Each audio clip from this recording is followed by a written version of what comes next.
DJ Rajan पिस्सी अभिनंदन करे छे यो भैया भोला के कांवरिया अभिनंदन करे छे।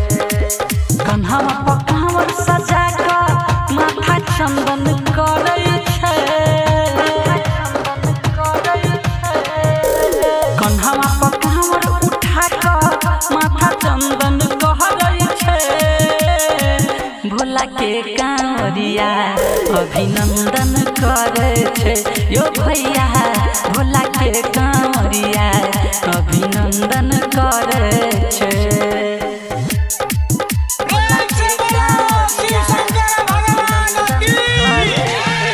डीजे राजन पिस्सी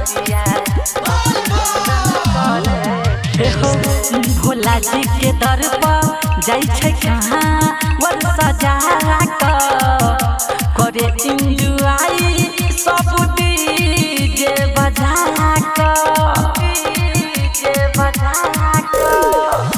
भोला जी के दर पर जाई छे कहाँ वर सजा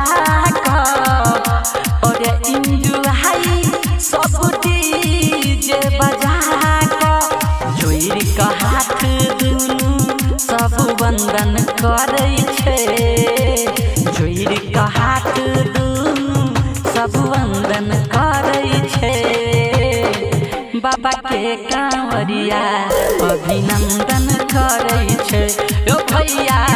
भोला के कांवरिया अभिनंदन करे छे। भोला के कांवरिया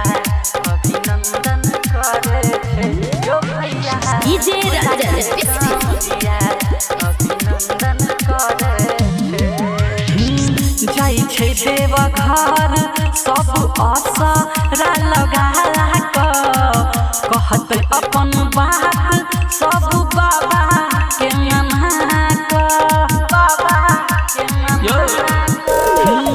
जाई छे देव घर सब आसरा लगा